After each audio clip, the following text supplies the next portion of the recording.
It's perhaps one of the more haunting air disasters to have ever occurred. When you eventually get to the bottom of this case and you unpack all of the details that lie within, you'll see that a lot of aspects of this plane and flight had to go wrong for the outcome of this disaster to actually transpire. What happened here was a baffling chain of events that left Helios Airways Flight 522 in a state of lifelessness. It is referred to as a ghost plane. This Boeing 737 was unresponsive.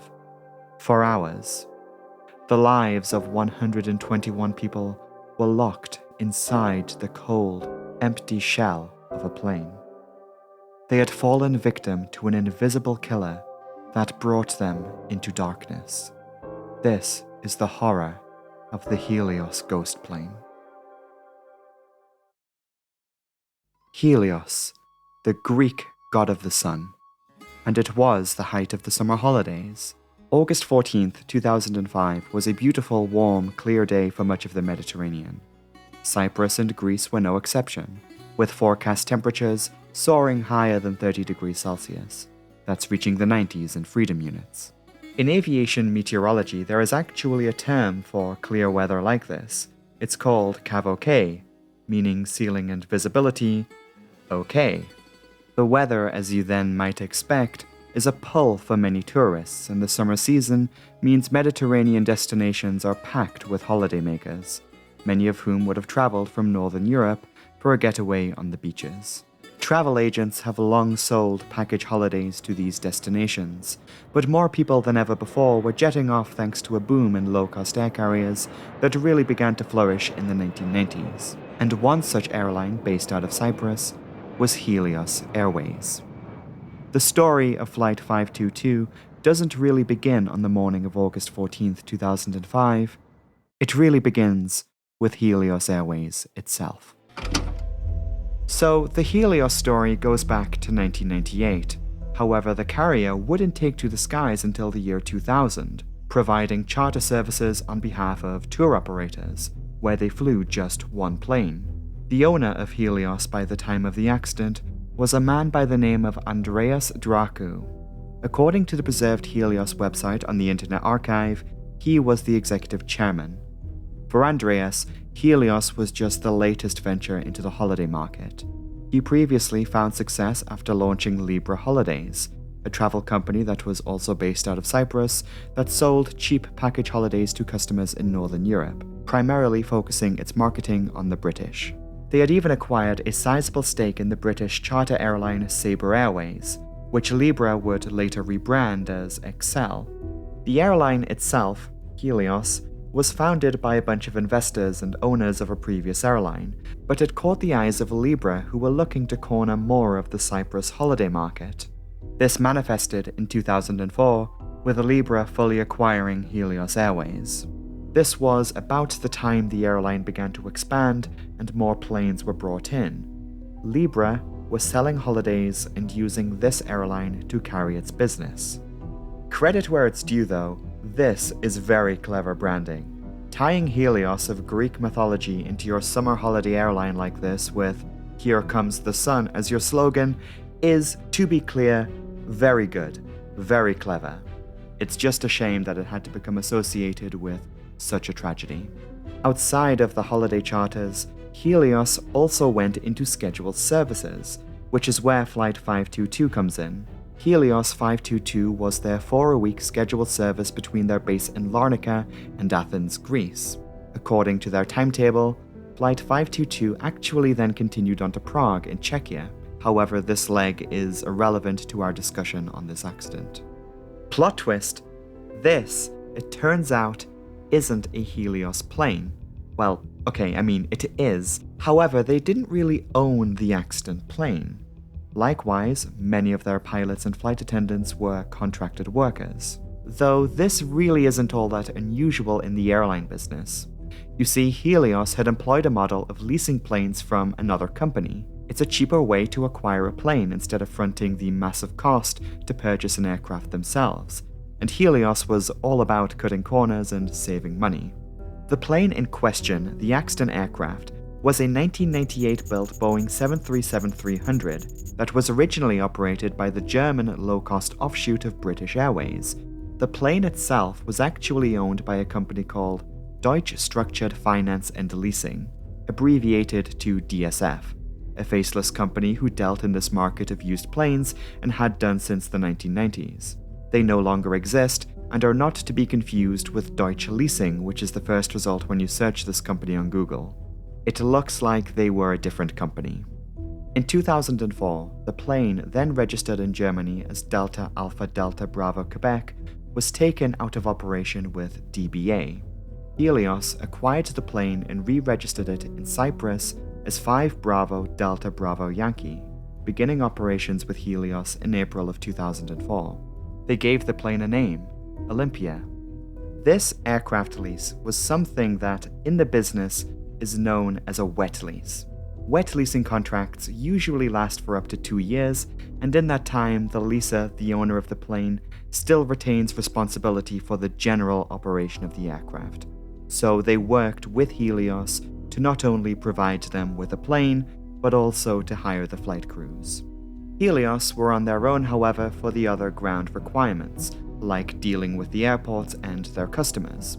It appears that maintenance of the plane was not exactly covered by the leaser in this case. This is because Helios had actually contracted with yet another company based in the United Kingdom. The contractor they sought out for maintenance was called ATC Lasham, a now defunct aircraft maintenance contractor who were based out of their namesake at Lasham Airfield in England. They did also acquire a base at Southend and had the facilities to work on airliners like the Boeing 737.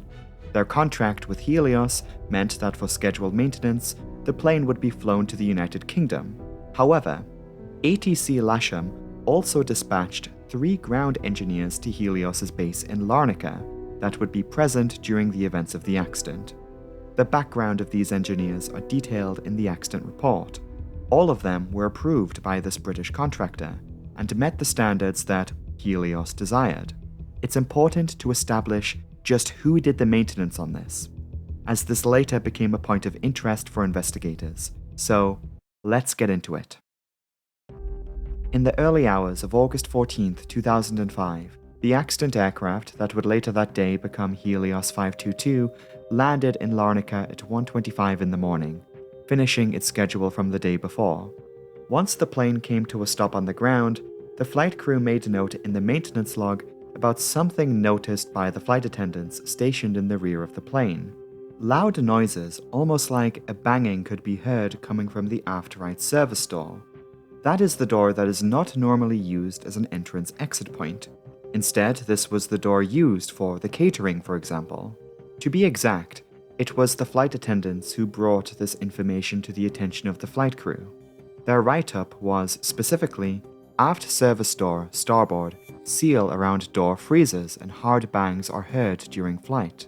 The flight crew would add to this when writing it up in the maintenance log, aft service door requires full inspection. As normal, passengers disembarked, the departing crews went their separate ways, and as the night progressed, maintenance moved in. Ground engineer number 1, for reference his name was Alan Irwin, he arrived on stand and went to work checking out what this fault was. Ground engineer number 2, a man by the name of Malcolm Fowler, was not officially on duty, and was expecting to hitch a ride home back to the UK later that day. He was summoned from the office to help ground engineer number 1 on stand to perform a cabin pressurization leak check.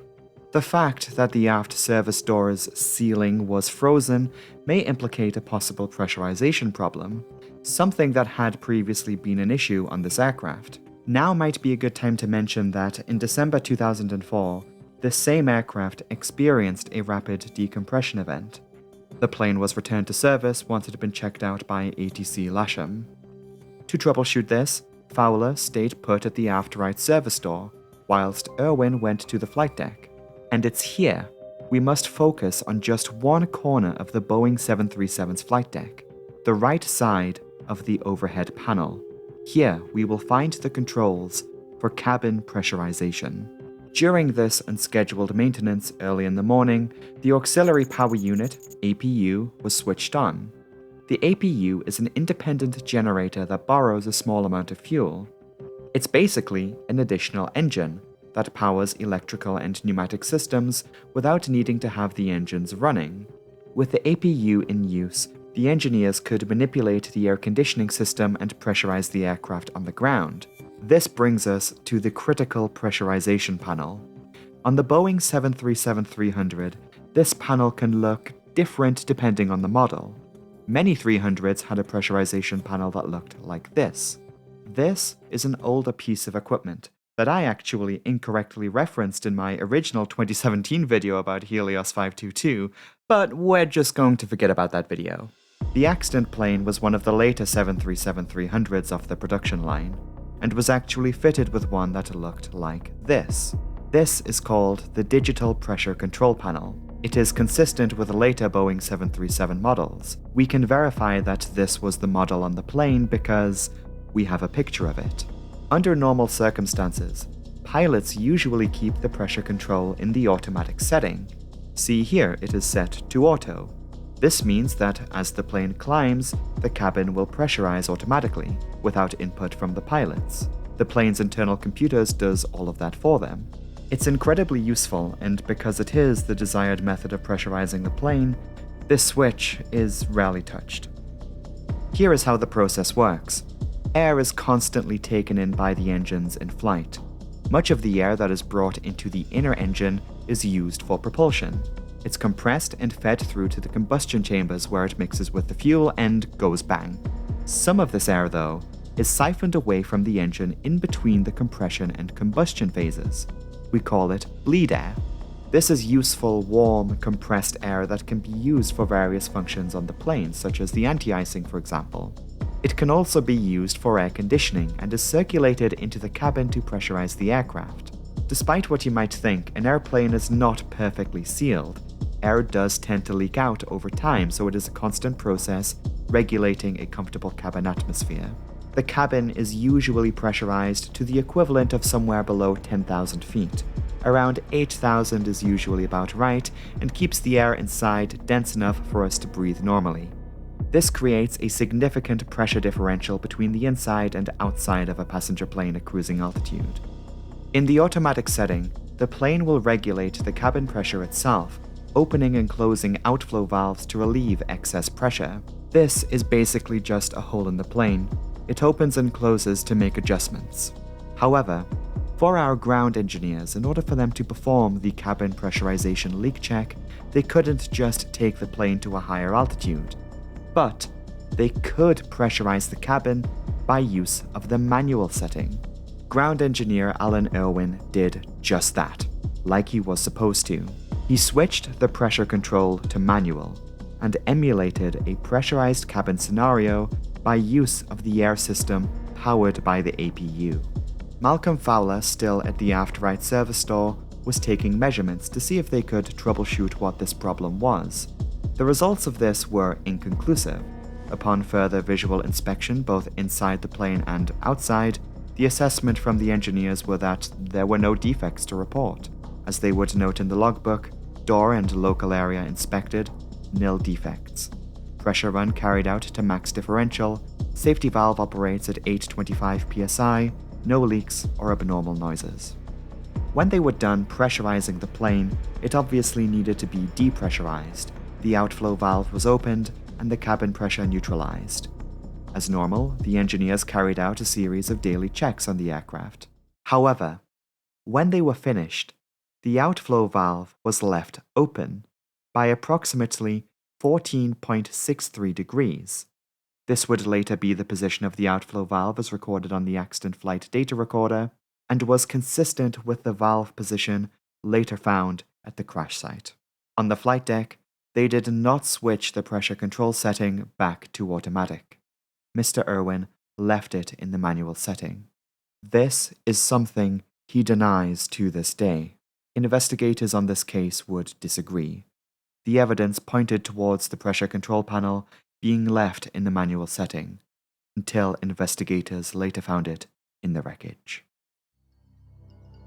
Dawn begins to break on the island of Cyprus. It's 6 in the morning. The first passengers begin checking in for Helios Flight 522 to Athens. First thing in the morning, Larnaca Airport is busy. The old, crowded terminal was showing its age, and no doubt the staff at the airport were looking forward to the completion of the new terminal. Parked on a remote stand, Olympia stood awaiting her passengers. The pilot in command, 58-year-old Captain Hans-Jürgen Merten, was a contracted pilot brought in to operate this wet-leased aircraft. Captain Merten was originally from East Germany, where he had a lengthy career at Interflug.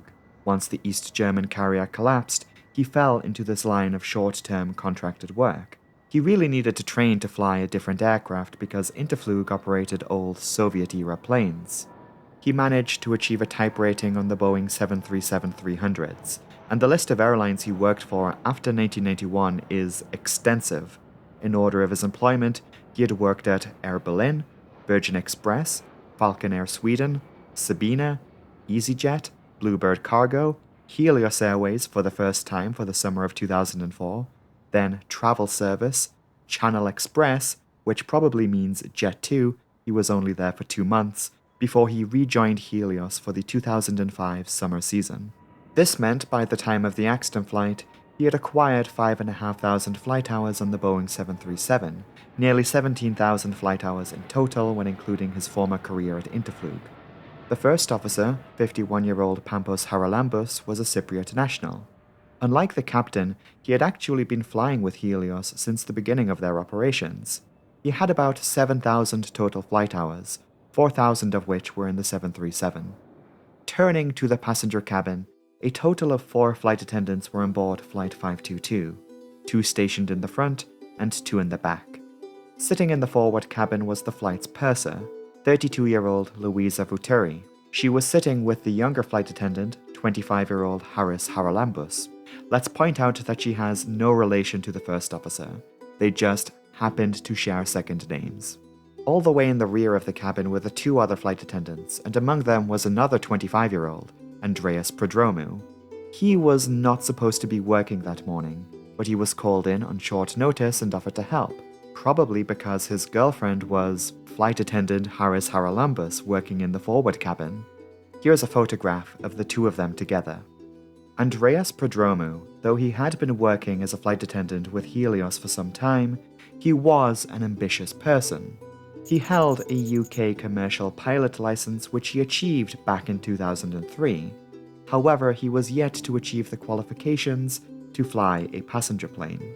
The idea, though, was that he would go from a flight attendant at Helios to eventually flying their planes.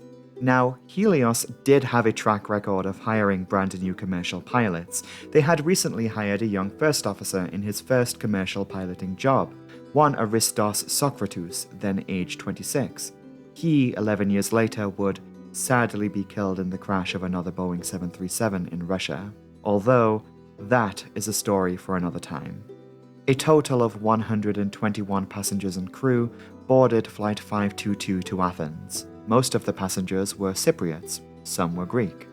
Flight 522 was scheduled to depart Larnaca at exactly 9 o'clock. As the clearance time approached, the pilots would have loaded their flight plan into the Boeing 737's flight management computer.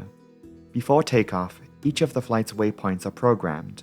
Once the autopilot is switched on, the plane will follow these points one after the other automatically. The entire flight plan was punched in, all the way to Athens, and even included the missed approach steps with the final instruction commanding the plane to hold at the VOR station on the island of Kea. Prior to takeoff, a number of pre-flight checks need to be performed. This includes running through a series of checklists. There are preliminary, before engine start, after start, taxi before takeoff. The purpose of these checklists is to ensure the safe operation of the plane. We already know that the cabin pressurization switch was set to manual, and left in that state by the engineer who worked on the plane earlier that morning. In theory, though, when the pilots were ready to go, they should have pulled up the checklists which contained steps and multiple procedures for this pressurization panel, to confirm it had been selected to the desired position. It's important that we make it clear that the checklist would not have specified for it to be in the automatic setting. The checklist they had would have read, air conditioning, and pressurization set. As it turns out, Boeing had identified that this phrasing is rather vague for this check. This led to a revision of the checklists and flight manuals that included the change that specified that these things should be set to auto. Boeing had issued the aircraft's previous operator, British Airways, with the revised flight manuals. Helios, however, specifically requested the older copies of the relevant documents from DBA. They apparently went to Boeing directly to get these. Somehow, despite receiving the revised stuff, these older checklists still made it onto the plane. However, a check for this panel was listed multiple times during the timeline of the accident. In the preliminary flight checks, then in the before start and then after takeoff procedures. On all occasions when their attention was supposedly directed to the critical panel, the flight crew did not recognize that the pressure configuration was set to manual. Okay, so here's the deal. They had flown this exact plane numerous times beforehand. Each and every time they would have gone through the same checklists. That switch is pretty much never touched. Why would a pilot not want to have the plane pressurize automatically? Why wouldn't they take advantage of this feature that drastically lowered their workload when the alternative was to control it themselves by constantly monitoring the cabin altitude and managing the outflow valves? Investigators considered the human performance element here. It was put forward that an expectation bias led to assumptions that various switches would already be in the desired setting. They even make a comment that they may have fallen into the trap to look without seeing when performing lengthy habitual activities. That's their words. When you do something enough, it becomes second nature, and the flight crew fell into bad habits. Because of this, on all occasions where their attention could have been pointed to the panel, they never corrected it. There was even a green light there that illuminates when the manual setting is selected. Investigators' observations about the fact it was green are interesting. It's not a color that is typically associated with something being out of the ordinary. So, all of this really leads onto one question. What happens when your plane takes off in a manual pressurization configuration and the pilots don't realize and progress assuming the cabin would pressurize automatically? Well, to answer that, we should look to the flight itself. 9:07. Helios Airways Flight 522 leaves Larnaca heading southwest. The plane climbs as it flies along the southern Cyprus coast towards its first waypoint, Losos. Just 4 minutes after takeoff, the pilots of Flight 522 establish communication with Nicosia Center, who clear them to climb to their cruising altitude of 34,000 feet. The last standard radio communication the pilots would have with ATC was an ETA of 9:37 for their waypoint Evano, which happens to be the exact point the plane would cross from Cypriot airspace into Greek airspace. The after takeoff checklist is performed. The very first step was to check the pressurization panel. Still, the plane is left in the manual setting, and the outflow valve is partially open. Because they weren't aware of the plane's configuration, the cabin will remain unpressurized. In just a few minutes, the effects of this will begin to manifest. Every second the plane climbs, the pressure inside the aircraft decreased, keeping up pace with the decreasing air density outside. Climbing through 10,000 feet, Helios 522 reaches the Losos waypoint and turns to the right, heading west. The Boeing 737 crosses 12,000 feet of altitude, and it was at this moment, precisely at 9:12 and 38 seconds, that this alert would begin to sound. This is the cabin altitude warning. It's the alert that's in place to tell the pilots the plane is not pressurizing. The cabin altitude was too high and was at risk of creating a hypoxia environment. Okay, so we need to talk about hypoxia for a minute, as from here on out, the occupants of Flight 522 would begin to feel the effects of it. Hypoxia is a condition that is often simplified in videos like this, probably for good reason because hypoxia as a subject in its entirety is very complicated and comes in a whole variety of forms with varying symptoms. But let's see if we can at least familiarize ourselves with it on a deeper level. Hypoxia in this context is the result of another condition, Hypoxemia. Hypoxemia is the condition of a lack of oxygen in one's blood. It becomes hypoxia when that blood attempts to deliver oxygen to the organs and tissues around the body. Different parts of the body react in different ways. Some organs can handle low oxygen environments better than others. Cerebral hypoxia, that is, hypoxia of the brain, induces significant effects on the body. Oxygen gets into your blood one way, through the lungs. As you know, you breathe in oxygen. It travels into your lungs and into the alveoli. There are these tiny blood vessels down there known as capillaries. They perform a gas exchange.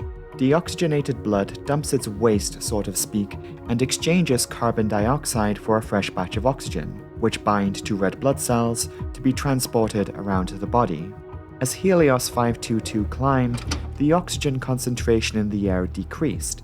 The gas exchange process was interrupted inside the bodies of the flight crew and everyone on board the plane. The lower air pressure prevented them from getting their usual supply of oxygen. They were now using more of it to sustain themselves than they were able to get from the air in the cabin. This results in a condition called hypoxic hypoxia. Yeah, that's actually what it's called. Generalized hypoxia caused at the source of oxygen intake. This brings us onto the effects of hypoxia on the body, specifically on the brain. In this case, the onset of hypoxia was a gradual process. For everyone on Flight 522, there is now a critical lack of brain oxygen. The brain can't reasonably coordinate with other parts of the body. It begins with a euphoric sensation, but then it really begins. Headaches, slurred speech, confusion, seizures even. Not good when you're supposed to be flying a plane. This continues into intellectual impairment, poor judgment, slow reaction times, and so on. They call the time period between the moment of depressurization and the effects of hypoxia the time of useful consciousness, and this can vary greatly depending on altitude and the person, ranging from a matter of seconds at high altitude to minutes at altitudes between 10 and 20,000 feet. The effects of hypoxia can even be seen in how the flight crew responded to the cabin altitude alert. As the next stages of hypoxia begin setting in, they become confused and strange inputs were recorded on the flight data recorder. The autopilot was disconnected, then reconnected, as was the autothrottle. The critical point here is that this warning still blaring in the cockpit, impossible to ignore, was, in this case, misinterpreted. They thought this was the takeoff configuration warning. It sounds exactly the same, they share the same noise. The takeoff config warning, though, is only ever heard on the ground, and is activated when the throttle control is pushed beyond a certain point, when the plane is not properly configured for takeoff, such as, say, not having the flaps or elevator trim correctly set. Additionally, one of its requirements to activate is weight on the landing gear. The fact that this time it was heard in the air should have pointed the pilots to the sound's other use, the cabin altitude warning. To be charitable though, it may have been the case they were more familiar with the takeoff config warning of their plane, as it is often tested on the ground, so this noise becomes more associated with takeoff configuration than cabin altitude. Still thinking it related to the takeoff configuration, Captain Merton fiddles with the throttle control. We can even see this in the flight data recording. See that sudden change in the recorded throttle lever position? That's the captain reacting to this warning, assuming it's the takeoff config warning, the thing he's associated this noise with more. The onset of hypoxia was not helping. You can't discern that this is actually the cabin altitude warning. The warning sounds for over 2 minutes, and the flight crew still have no idea their plane is not pressurizing. They then get a master caution. In the cabin, the passenger oxygen masks drop from the ceiling. This may have been the first indication to the passengers and flight attendants that something was wrong. By this point, the air pressure inside the cabin was the equivalent of an altitude of 18,000 feet. Even though the passengers and flight attendants in the cabin had begun equipping their oxygen supplies, the pilots in the flight deck have not. The severity of their hypoxia grows as their blood is starved of oxygen and, by extension, their brains.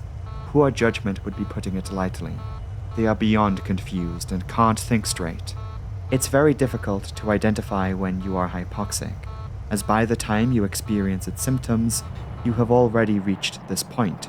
Captain Merton calls the Helios company radio and speaks with the dispatcher. He reports that the takeoff configuration warning is active. The dispatcher is confused himself, even more so as the captain now mentions they have an issue with the equipment cooling system. It was what he became preoccupied with during this critical time. It was at this point the dispatcher calls over ground engineer number 1. Yes, Alan Irwin, the same guy who performed the cabin pressure leak check hours previously. He communicates with the captain and would later report to investigators that he didn't seem to be making sense in his transmissions. He asked Captain Merton to confirm the problem, as his comments about the equipment cooling system was normal. The hypoxic captain was still not making sense. It was at that moment that the engineer says to Helios 522, "Confirm that the pressurization panel is set to auto." Captain Merton then spoke his final words. "Where are my equipment cooling circuit breakers?" This was the last transmission from the plane. From then on out, it was radio silence. There was no effort to even level off the plane, let alone descend. Hypoxia in the flight crew had reached its late stages. These symptoms include irreversible brain damage, unconsciousness, and will eventually result in death. The pilots fall unconscious at the controls of their plane. The passengers and flight attendants who were still conscious would have had no idea their pilots had just passed out. They never engaged with their oxygen supplies, which would later turn out to be a stunning revelation to investigators. The passenger chemical oxygen generators supply only around 12 minutes of oxygen. The passengers and flight attendants were left helpless, as they would have observed from their windows on this beautiful clear day. There was no attempt to turn, no descent, no indication they would be arriving at an airport anytime soon. Though the warm sun looked inviting as it shimmered on the water below, the temperature was dropping inside the cabin. It was getting very cold. We can hypothesize that the purser would have picked up the intercom to speak with the pilots. She would have gotten no response. At the same time, engineers and air traffic controllers on the ground were trying to get in touch with the plane. No response. Their calls just ring out inside the flight deck, with no recipient to respond. 9:23. Helios Flight 522 levels off at 34,000 feet, cruising altitude. The passenger oxygen generators are running out. Those in the cabin sustained by the chemical oxygen generators begin to fall, passengers slumping one by one over their seats and tray tables. It might have been the last memory some of these people ever made, seeing their loved ones pass out in their arms. Knowing help is not coming from the flight deck, the flight attendants could access the cockpit by use of the emergency access code.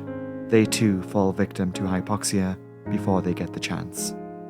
By 9:30, the last of the passengers fall unconscious. Helios Flight 522 is now a lifeless aircraft. Its passengers and flight attendants drift off to sleep. The Boeing 737 is now a ghost plane. The plane, still following the flight plan programmed into the flight computer, continues on its course for Athens. Nicosia Center ATC frantically tries to contact the plane. Their messages still go unanswered.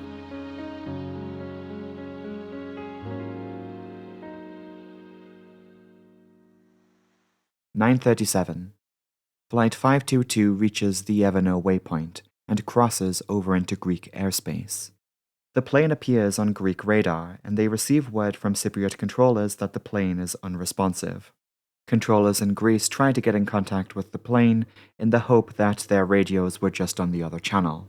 Still no response. They try the emergency frequency, to no avail.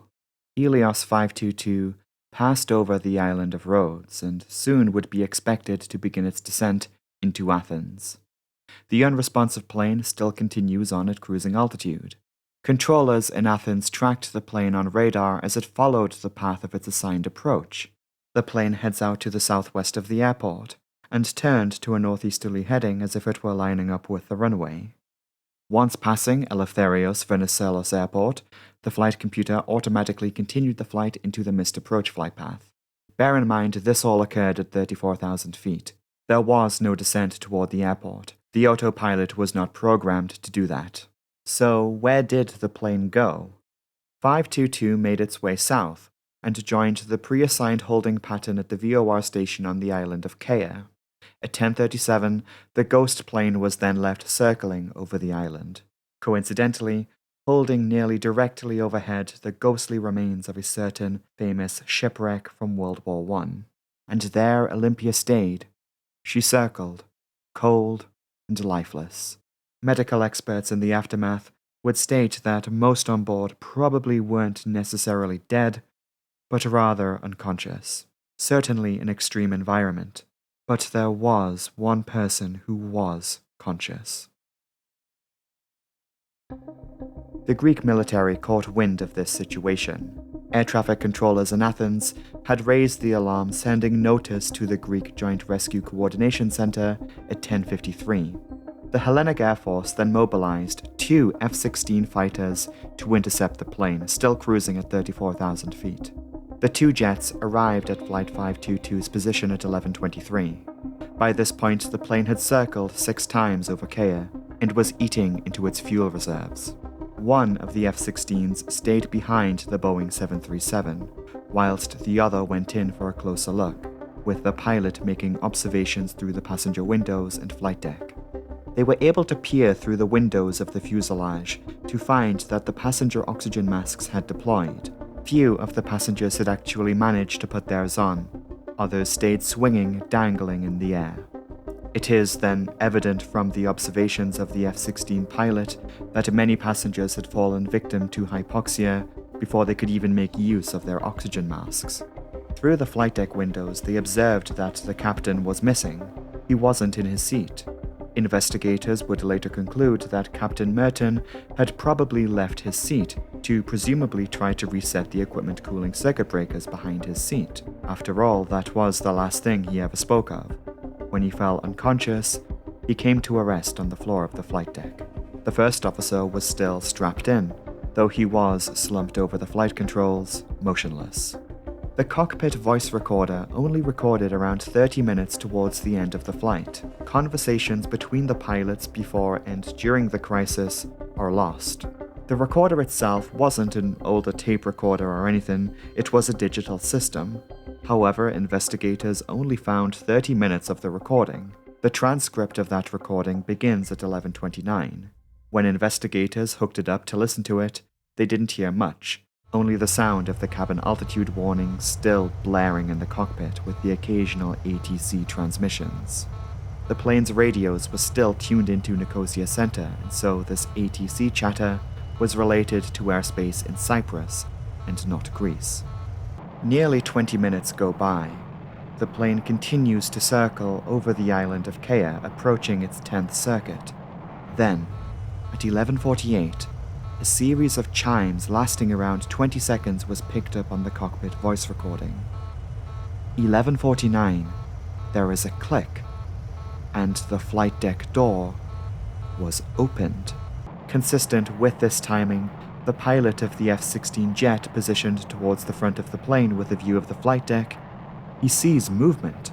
There was one person alive and conscious and moving about the plane.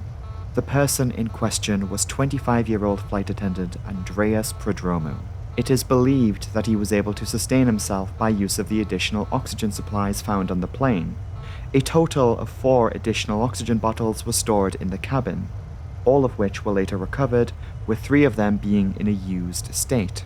Now knowing he was able to survive this long in this environment, it really begs the question, how did it take him hours to get inside the flight deck?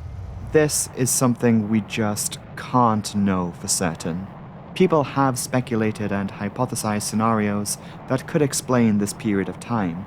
However, it is impossible to know, so we are not going to explore that here. But we do know how he got inside. After 2001, stricter security measures were brought in to secure the flight deck. Most notably, this included widespread introduction of reinforced flight deck doors. However, it is a misconception that there is no way to get in from the outside. It's even something I've heard people sensationalize when it comes to Helios 522.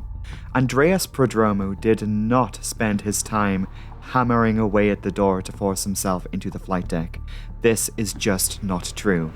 As it is evidenced on the cockpit voice recording transcript, he was able to let himself in by simply opening the door. This is backed up by the recovered flight deck door from the wreckage. Investigators comment a lack of pre-impact damage. So, to get in, there is an emergency access code. This ensures that at least a flight attendant can get in if there is an emergency, whilst also being a layer of defense against unlawful interference. This was how he was able to gain access. Andreas sits himself into the vacant left seat. The pilot of the nearby F-16 observed from the outside and described the man's attire, a match to the Helios Airways flight attendant uniform.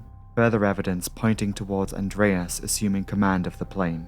He had barely been sitting in the left seat for 1 minute when the left engine flamed out due to fuel starvation. He grabs the control wheel and turns sharply to the left, breaking off of the holding pattern over Kia. With the plane in his hands, he brings the Boeing 737 northwest. The plane is descending.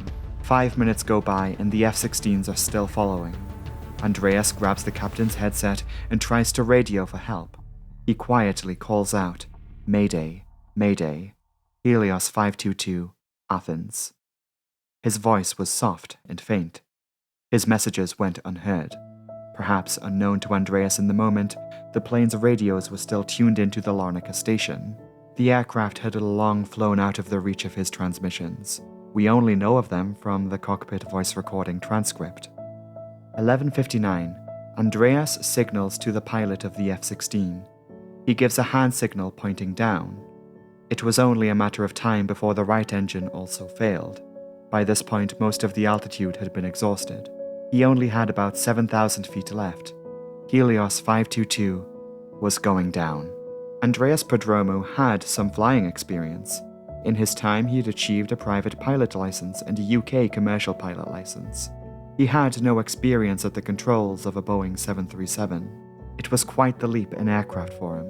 Investigators would later conclude his flying experience was insufficient. He turns, heading southwest towards the airport in Athens. Perhaps sensing the situation was hopeless, one last time, Andreas turns left. Moments later, Helios Flight 522 crashes against the crest of a hill outside of Athens, near the small town of Grammatico. The flight data suggests that in the final seconds before impact with the ground, Andreas pulled back on the control wheel. And that was it. 121 people had been killed, including Andreas Prodromou, who so valiantly attempted to control the plane himself in his final moments. Helios 522 is the worst air disaster to have occurred in Greece's history. We have looked at and analysed the events of the Helios disaster. Investigators labelled multiple direct causes to the accident. These included the failure to properly follow checklists, the failure to identify the cabin altitude warning, and the master caution that was there to indicate the passenger oxygen masks had been deployed. Ultimately, though, they linked the outcome of the accident to the incapacitation of the pilots. To close out this video, there are a few more things I'd like to bring up. Firstly, the communication between the flight crew. Investigators concluded that poor crew resource management contributed to the outcome of the disaster. The captain in particular was reportedly difficult to work with, taking a very authoritative tone. Even the first officer had apparently previously complained to Helios management about his conduct. Questions surrounding exactly how the captain was hired in the first place were raised when it was discovered that he had actually been fired from his previous job at Jet 2. Apparently, Helios just didn't ask for references. Further digging into Helios revealed a rather sketchy operation. The first officer was also looked at. It was noticed in his training notes that though his overall piloting performance was decent, he had trouble with more difficult situations, with one comment specifically referencing the need for improvement in checklist procedures. The failure to pressurize the plane was found to be the result of the pilots failing to perform the checklist procedures correctly, not noticing the improper configuration of the pressure control panel. We can say what we need to about the role of the flight crew in this accident, but during the investigation, an additional layer to all of this surfaced. Irish air crash investigators informed those working on the Helios case of a string of incidents they had recorded. There had been multiple examples of flight crews experiencing confusion around the Boeing 737's pressurization system. This included instances of flight crews misinterpreting the cabin altitude warning. One incident on a Ryanair flight even resulted in some passengers experiencing the onset of hypoxia until the crew noticed the problem. Though that flight landed safely, the outcome could have been worse. The Helios report details 5 incidents like this. One key change that was added in wake of the Helios accident was the addition of a cabin altitude warning light that illuminates in the event of abnormal cabin altitude. This was in addition to a number of safety initiatives regarding the misinterpretation of warnings, pilot training, and flight deck design. So, what became of Helios Airways? Well, in wake of the accident, the airline fell into chaos. Tour operators and travel agents stopped contracting with Helios, and its parent company Libra Holidays eventually ceased operating in 2008. In 2006, amid the branding nightmare it had found itself in after the accident, the airline rebranded as AJet. According to the January 2007 edition of Airliner World, yeah, we're using that as a source. According to the airline, this rebrand was something that they insisted was not related to the accident and their poor public image. People weren't buying it. The company had amassed a huge debt, and AJet shut its doors in 2006, later admitting that the downfall was directly connected to Flight 522. A number of people connected to Helios and to the accident were arrested. This included the airline's owner, Andreas Dracu. Remember him? He was reportedly sentenced to 111 years in prison. He was released on the condition he pay a €70,000 fine. This was also the case with the other higher-ups in the company. Alan Irwin, the ground engineer who serviced the plane the night before its loss, was also arrested. His life was left in ruins in the aftermath. He was given a 10-year prison sentence, but this was later appealed. A court had found that he was not responsible for the crash. Regardless of what one makes of this situation, one thing is clear. Helios Airways is now no more. Hello everyone, thank you so much for watching this video. Happy New Year! The first video of 2024 is complete. But what plans do I have for this year? Well, I don't want to give any spoilers, but there are some video ideas that I have planned for this year, and I can't wait to see where it takes the channel. This video, though, was a remake, reworked from the ground up. The original Helios 522 video was one of the first videos I ever published on the channel, long before a disaster breakdown accidentally took off. In the time since, the videos have evolved, and I just thought I could make a much better video on it now. There are a few more from the early period that I have marked to be redone at some point, mainly prior to 2021, but I have identified a few videos more recently that I really could have done a better job on, so maybe we'll get to those as well someday. I will only do like one remake every once in a while. It's not going to be a common thing. I like tracking down and learning about obscure or forgotten aviation stories, which is really what I would love to focus on, and next time, we're looking at one of those. So this is the last time I'll get to talk to you before my scheduled surgery. When this video goes live, it should only be a matter of days really before I go under the anesthetic. Thank you all so very much for your support regarding this the past few months. It's really meant a lot to me. But it has to be said, the time has come. I am very happy that things have worked out with this video and I can now take the time to recover. I will be posting updates on my Twitter and Patreon, so if you want to see what I'm getting up to, the links to those will be in the pinned comment. This segues nicely into the Patreon. A massive thank you to my patrons over on Patreon for their contributions to the channel. The names of these lovely people are scrolling on the screen right now. Shoutouts today, and we have a lot, probably the most numerous of newest Patreon subs I've ever had. So, at the business class tier, in order in which they joined, a thank you to M. Kai Duffy, Kate Ebonetta, Fire Queen, Amy Nankervis, Ramaswamy, and Panam. Thank you so very much for your contributions. In first class, a massive thank you to Ava Marie Felix, Hyena Fair, Casual Observer, Talark, Mike and Marilyn Warren, Elena Cucci, I hope I pronounced that right, Michael Slivkov, and Diane Saunders. Just wow. Thank you all so very much. What legends. Alrighty, I am going to shut up now. I'm going to sign off this video. Thank you all so much for watching. I hope you all have a great day, and I will see you next time. Goodbye.